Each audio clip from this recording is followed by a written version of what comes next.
The kingdom of my divine will in the midst of creatures. Book of Heaven, Volume 34, Part 10. March 14th, 1937. The divine will is life, and as life, it forms the generation of its life in the acts of the creature who will live in it, forming the long generation of the children of its divine fiat.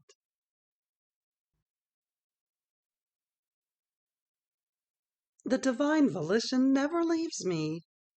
It seems to me that in order to confirm me more and make me long to live in it, and not only me, but all those who will want to, it wants to say new things, and what it means to do one more act in His most holy will.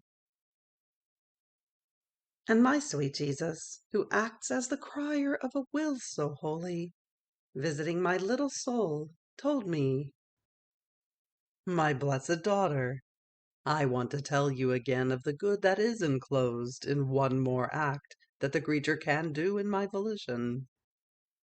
My will is life, and knows not how to operate or do anything if it does not generate life, nor can it help but doing so. Now, each additional act that is done in it encloses the generative act it possesses. The creature, by doing her act, lends to it the veil in which to form and hide this divine birth. As the act is performed, so does my will go around the whole world in order to find the souls who are more disposed, and it deposits in them the birth it has generated, forming one more child of the kingdom of its fiat. See, then, what one more act is. To form one more child in my kingdom. Hence, the more acts are done in it, the more populated will the kingdom of my will be. My daughter, this is a delirium of our Supreme Being, that we want the creature to live in our will. And we will use all devices of love in order to obtain our intent. How beautiful it is to see that our first children of our fiat shall serve, with their acts, to form the new generation of the life of our will in the creature. Our love is so great that we take the occasion of the act of the creature in order to give this great good that encloses heaven and earth." While he was saying this, my sweet Jesus showed how he held inside his divine heart all the acts done in his will, including those of the celestial Mamma, which were many, and inside each act the life of the divine will generated in it.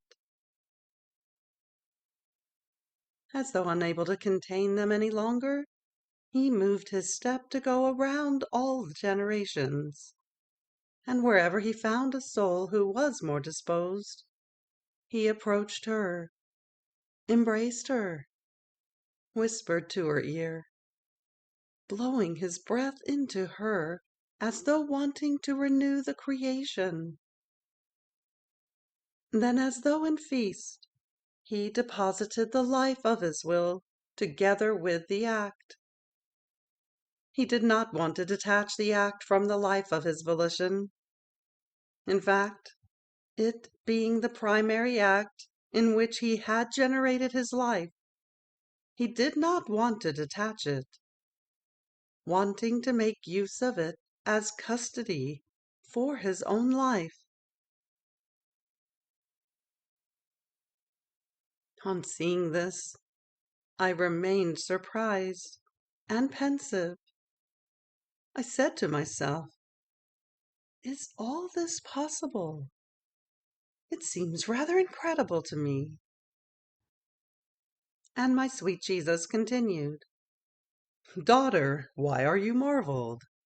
Can my will perhaps not do whatever it wants? It is enough to want it, and everything is done. And besides, the sun does this, which can be called the shadow of my fiat. As it finds the flower, the plants, by the touch of its light, it generates color and fragrance. It matures the plants and generates sweetness in the fruits, and so many colors and such great diversity of sweetness, or as many flowers and fruits as it touches with its light and warms with its heat. But if the sun does not find flowers or fruits, and does not invest anything with its light and with its heat, it gives nothing. It keeps all the goods it possesses within itself. Such is my will, more than sun, as it finds the creature who wants it and calls it into her act. It descends into the lowliness of the human act.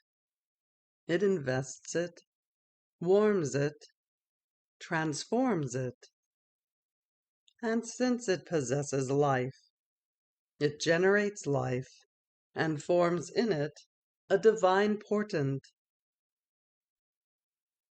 And like the sun, if it does not find anyone who wants to live in my will, to form his acts in it, in spite of the many divine lives of mine that I could give, they remain inside of it, waiting with invincible and divine patience for one who would let me generate my life in his acts.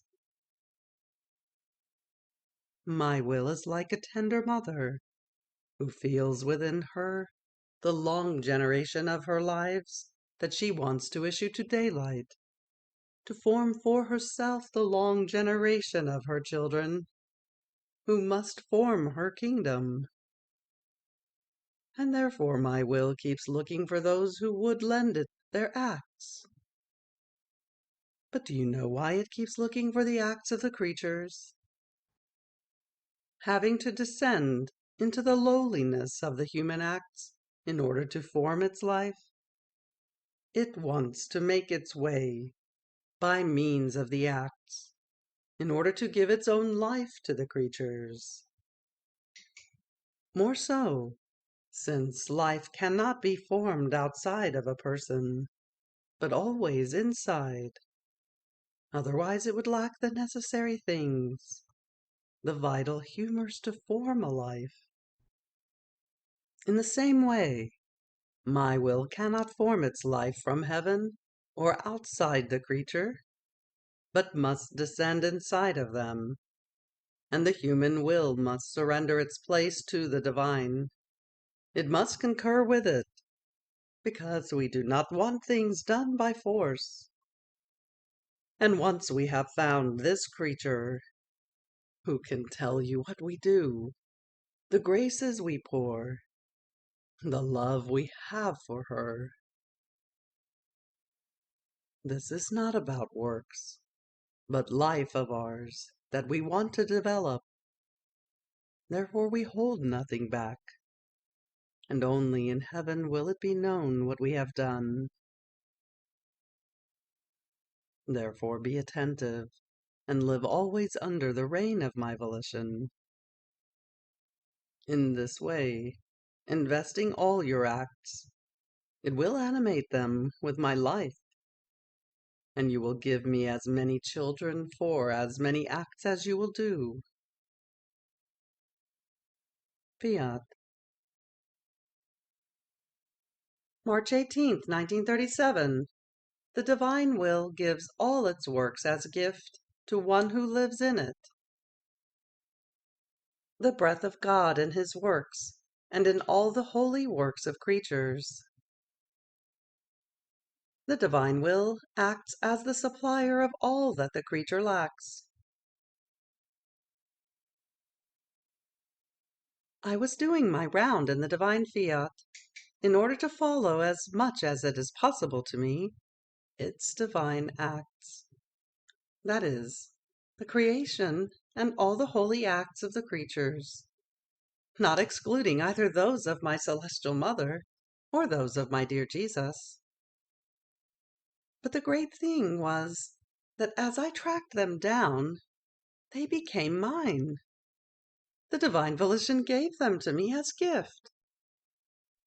And I, as though having the right over everything, offered them to my Creator as the homage most beautiful, the love most intense, the adoration most profound to He who had created me. I felt invested by the sun, by the heavens with all the stars, by the wind, by everything. Everything was mine, because everything belonged to the divine will. I remained surprised, and my sweet Jesus, repeating his short little visit, told me, "My blessed daughter, why are you surprised? You must know that anything that is holy and good belongs to my Fiat, which wants to give everything to one who lives together with it. An exchange takes place on both sides. The creature does not want to hold anything for herself. She wants to give it everything. And my will wants to give everything to her, even itself. More so, since creation, redemption, the Queen of Heaven, all good and holy acts are nothing other than the breath of God. He breathed and said Fiat, and created the whole creation. He breathed and called to life the most holy Virgin. He breathed and made the Word descend upon earth. He breathes and gives life to the good works of all creatures. Now, one who lives in my will does nothing other than track down all of its works, so as to find its divine breath and bring them back to God as fruits and power of the breath of her Creator. Oh, how glorified and loved he feels, because he finds his own breath, his very life, in the works offered to him by the creature. And as many times as she goes around in his works, so many times does he feel his life, his glory, his love being given back to him. And oh, how he longs for these presents, because he feels that which he gave being returned to him. He feels loved back in his works, as he has loved. He feels his love and power being recognized, and his divine satisfaction is so great that he pours torrents of love and of graces into the one who has known his works and is love. Here is why, my daughter, as the creature lives together with it, my will, with incomparable love, gives her all it possesses as gift, renders her the owner of everything. In fact, if one does not possess something, he does not have the right to give it to others. And therefore my will, giving her everything as gift, gives her the power to be able to give to her Creator, and to receive, redoubled, his requital.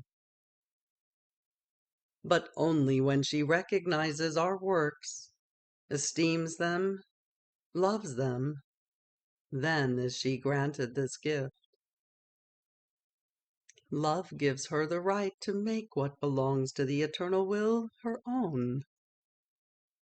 If my will were unable to give to the creature as gift everything that belongs to it, it would feel hindered in its love, separated in its works, because it would not be able to say, "What is mine is yours. Whatever I do, you do as well." My will would not tolerate this.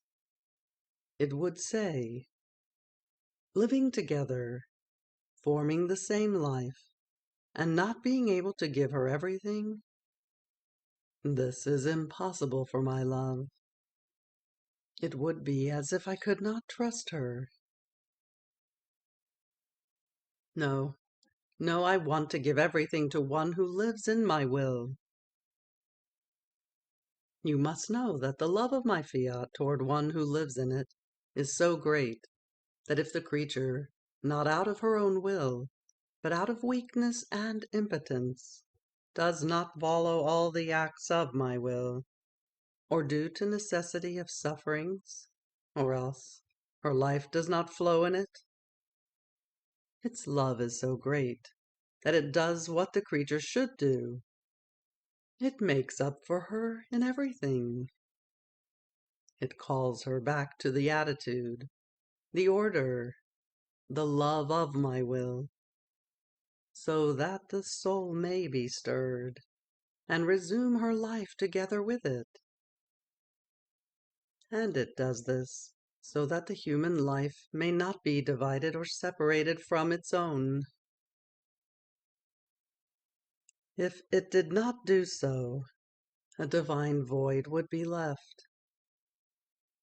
But its love does not tolerate this, and acts as the supplier of what the creature lacks, because it wants its divine life never to be missing in her, but to be continuous. Can there be greater love, such as to reach the extent of saying, "Courage, do not fear, come with full trust to live with me.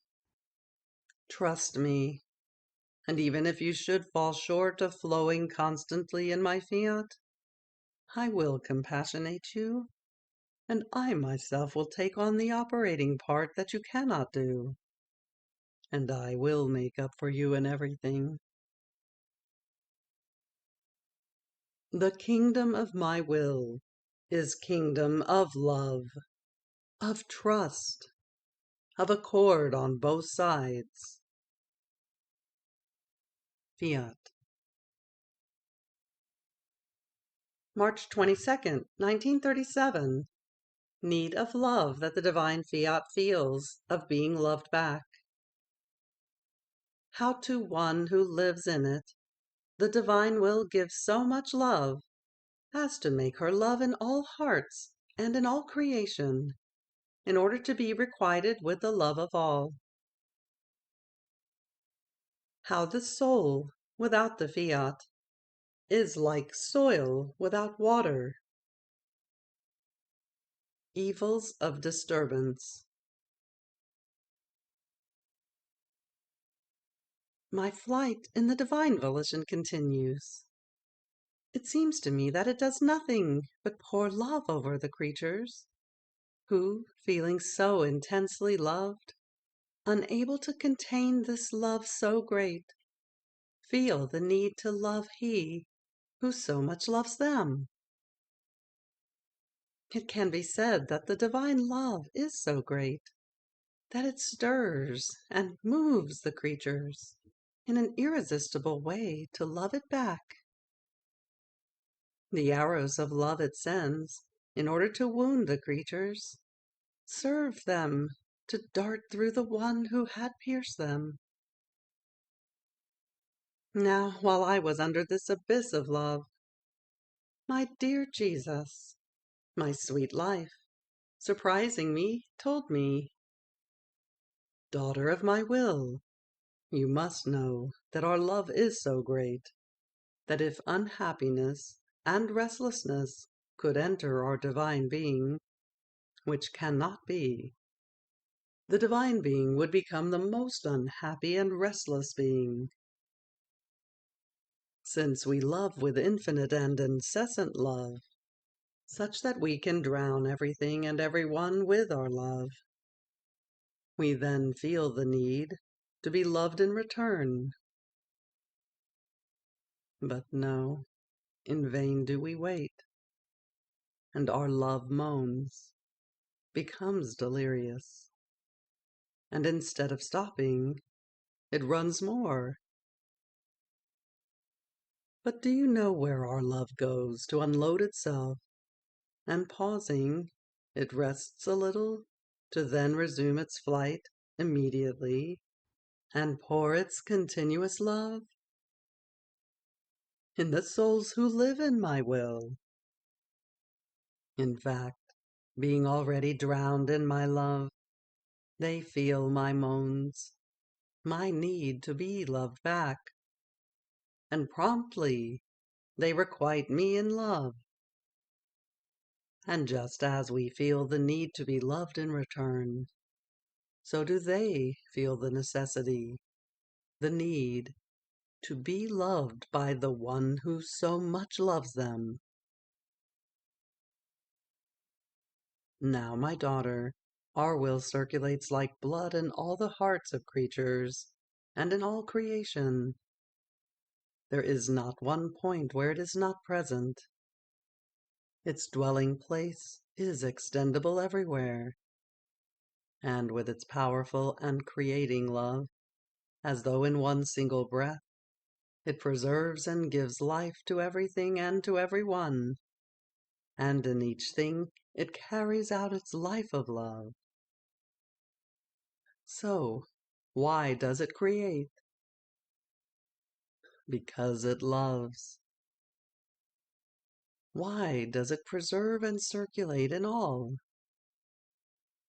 Because it loves. Now, with one who lives in our will, we want to feel her loving us in all hearts. How beautiful is the note of love of the creature in each heart, such that, if these do not love us, there she is, loving us.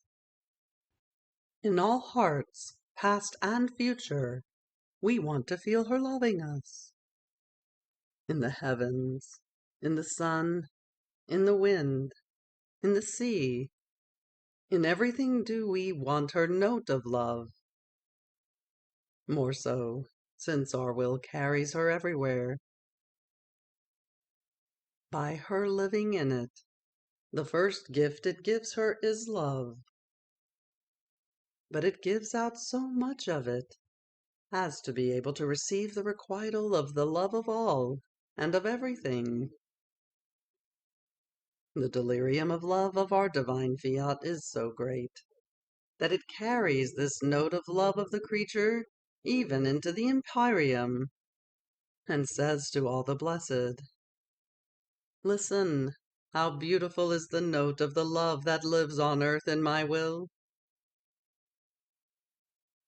And it makes this loving note resound in the saints, in the angels, in the Virgin, in the sacrosanct Trinity, in such a way that all feel their glory doubled and celebrate the divine will operating in the creature.